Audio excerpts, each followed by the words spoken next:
Hello दोस्तों, स्वागत करता हूं एक बार फिर से मैं आपका अपने इस यूट्यूब चैनल आरिश व्लॉगर पे।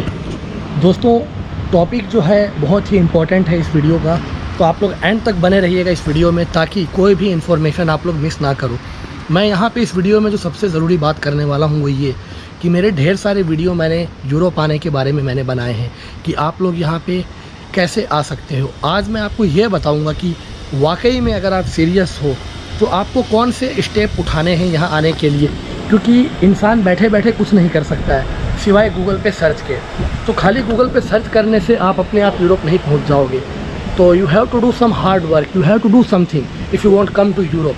तो चलिए आज मैं वही 2-3 चीज़ें आपको 2-3 रास्ते बताने जा रहा हूँ जिसे आप फॉलो करके यूरोप आ सकते हो। मैं ये नहीं बोल रहा हूँ कि मैं आपको यहाँ पर इन्वाइट कर रहा हूँ, आपको खुद आना पड़ेगा। तो चलिए, सबसे पहली जो ज़रूरी चीज़ है वो ये है कि आप लोग यूरोप यहाँ पे 3 तरीके से आ सकते हो। उसके जो तीनों तरीके हैं वो मैं आपको बताने वाला हूँ इस वीडियो में। जो सबसे पहली और जो सबसे ज़रूरी है, आपके पास एक होना चाहिए पासपोर्ट। जाहिर सी बात है, उसके बिना आप लोग ट्रैवल नहीं कर सकते हो। और जो दूसरी चीज़ है वो है थोड़ा सा फैमिली का सपोर्ट। अगर फैमिली का सपोर्ट नहीं है, अगर थोड़े पैसे नहीं हैं, तब भी आप यूरोप नहीं आ सकते हो। मैं ये नहीं बोल रहा हूँ कि इम्पॉसिबल है, बट यहाँ पे आने के बाद आपको कुछ स्ट्रगल करना पड़ेगा। वो क्या स्ट्रगल है वो मैं आपको आगे वीडियो में बताऊँगा। पहले आप लोग यूरोप आइए। तो गाइस, सबसे पहले आपको करना है 3 स्टेप फॉलो कि आपका यूरोप आने का पर्पस क्या है, स्टडी, बिजनेस या टूरिज़्म। तीनों के बारे में अभी मैं आपको एक्सप्लेन करके बताता हूँ कि कौन से वे को फॉलो करके आना ईजी है। तो सबसे पहले यहाँ पर मैं बात करता हूँ स्टडी वीज़ा की। तो स्टडी वीज़ा जो है गाइस उन लोगों के लिए है जिनकी एज जो है 18 से लेकर के 25-26 तक है और एजुकेशन में ज़्यादा गैप नहीं है। गैप का मतलब कि उन्हें पढ़ाई छोड़े हुए 2 साल से ज़्यादा ना हुआ हो, 2-3 साल। जो अपनी बैचलर कर चुके हैं वो अपनी मास्टर्स कर सकते हैं, और जो अपनी मास्टर्स कर चुके हैं वो अपनी यहाँ पे आकर के PhD कर सकते हैं। और उसके अलावा अभी मेरे दोस्त ने मेरा कैमरा हाथ में ले लिया है, थैंक यू अब्दुल्ला।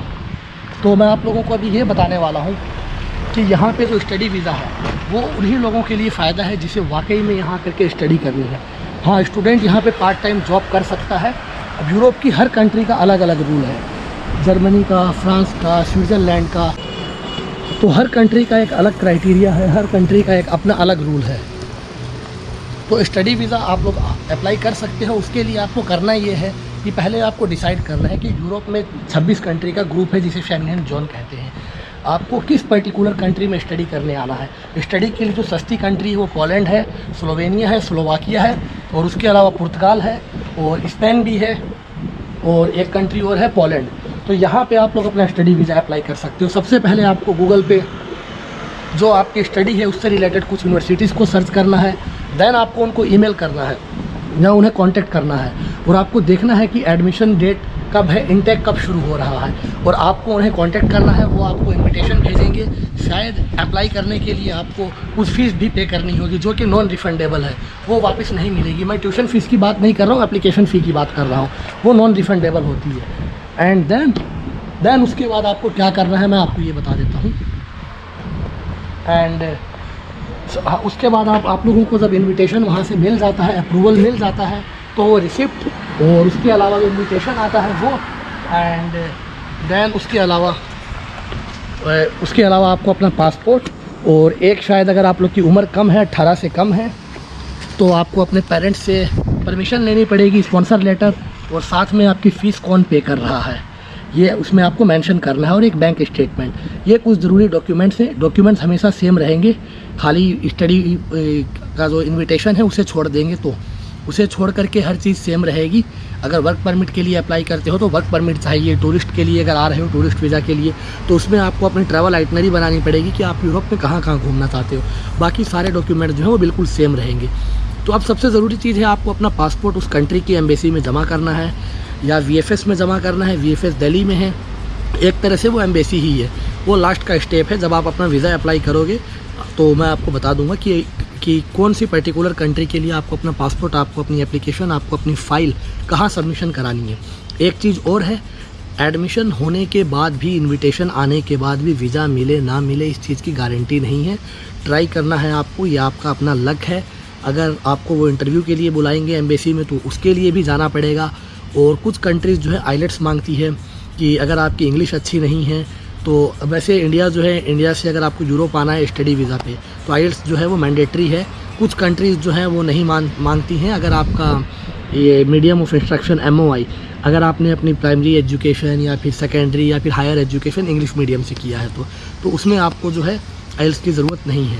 तो ये सारे डॉक्यूमेंट्स आपको एम्बेसी में सबमिट कराने हैं। उसके बाद आपको वेट करना है। उसके बाद जब आपका पासपोर्ट आपके घर आएगा तो आपको पता चलेगा कि आपका वीज़ा अप्रूव हुआ या नहीं हुआ।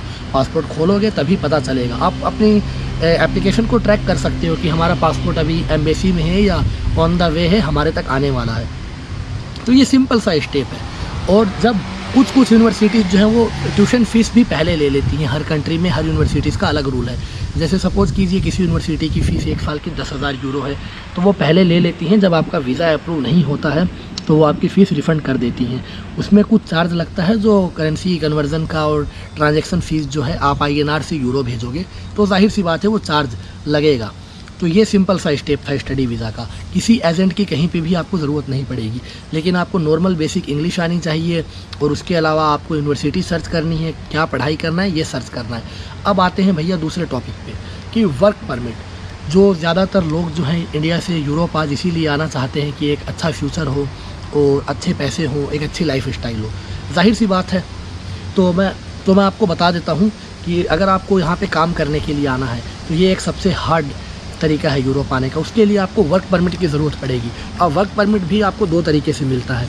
एक आप लोग डायरेक्ट आपको लिंक्डइन पे, या मैंने पिछले वीडियो में, इस वीडियो से जो पिछली वीडियो है उसमें कुछ वेबसाइट्स बताई हैं वो लेकिन नीदरलैंड के लिए है। तो आप लोग गूगल पे लिंक्डइन है और उसके अलावा वोल्ट है जो यहाँ पे फूड डिलीवरी प्लेटफॉर्म है, उन पे आप लोग अप्लाई कर सकते हो। वो आपका इंटरव्यू भी लेंगे और उसके बाद आप लोग जो है कर सकते हो एक काम छोटा सा। इंटरव्यू लेने के बाद में जाहिर सी बात है कि अगर वो आपको सेलेक्ट करते हैं तो वो आपको वर्क परमिट भेजेंगे। और वर्क परमिट जब आपका आएगा तो सारे डॉक्यूमेंट्स आपको साथ में लगाने हैं जो मैंने आपको पहले बताए हैं। यहाँ पे इनविटेशन की जगह, स्टडी इनविटेशन की जगह वर्क परमिट आपको सबमिट करवाना है और सेम प्रोसेस है। उसके बाद आपको वेट करना है। वीज़ा मिलना नहीं मिलना आपकी किस्मत की बात। It's all about your luck and it's depend on your profile कि आपकी प्रोफाइल कितनी स्ट्रॉन्ग है। आपको इंटरव्यू के लिए भी बुलाया जा सकता है और इंटरव्यू के लिए बुलाने के बाद भी आपको रिजेक्ट किया जा सकता है। तो वर्क परमिट का मिलना ये नहीं है कि आपको वीज़ा मिल गया। अब बहुत गाइस, वैसे जो रेन है वो धीरे धीरे तेज़ हो रही है। I think bro we should go. तो बारिश का मौसम है अभी यहाँ पे, तो मैं अपने रूम में भी जा रहा हूँ। इस वीडियो को थोड़ा जल्दी ख़त्म करने की कोशिश करूँगा। तो जो दूसरी चीज़ है गाइस, तो वर्क परमिट की चीज़ मैंने आपको बता दिया। और जो दूसरा तरीका है वर्क परमिट लेने का वो ये है कि आप भैया किसी एजेंट को पकड़िए, जो कि मैं बिल्कुल प्रेफर नहीं करता हूँ, जो आपसे 15 लाख ले, 20 लाख ले, 50 लाख ले, आई डोंट केयर। एंड दूसरी चीज़, उसके बारे में मुझे नॉलेज भी नहीं है। अब एजेंट, बहुत से लोग पूछते हैं कि भैया हमने इस पंजाब के एजेंट को पैसा दिया है, हरियाणा के एजेंट को दिया है, दिल्ली के एजेंट को दिया है, ये एजेंट कैसा है? तो भाई अब उन एजेंट की ठेकेदारी थोड़ी कर रहा हूँ मैं उनके साथ काम थोड़ी कर रहा हूँ। वो आपको मालूम होगा, मुझसे बेटर मालूम होगा, क्योंकि आप लोग इंडिया में रहते हो। मैं लंबे टाइम से इंडिया में नहीं हूँ और वैसे भी मेरा एजेंट से कोई कॉन्टेक्ट नहीं है। तो सबसे ज़रूरी चीज़ है गाइस कि जितना हो सकता है आप लोग सेल्फ डिपेंडेंट बनिए।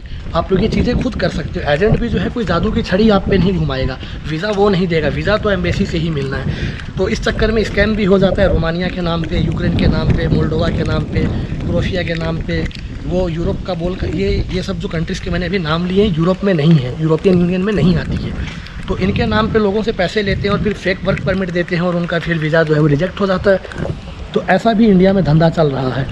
तो सबसे बेटर तरीका है कि भाई आप लोग अपनी, अगर मैं उन लोगों के लिए बात कर रहा हूँ जो अभी यंग हैं, जो अपनी पढ़ाई को सीरियस नहीं लेते हैं, तो भाई जब तक आप लोग अच्छी एजुकेशन नहीं प्राप्त करोगे तब तक आप नहीं आ सकते हो यहाँ।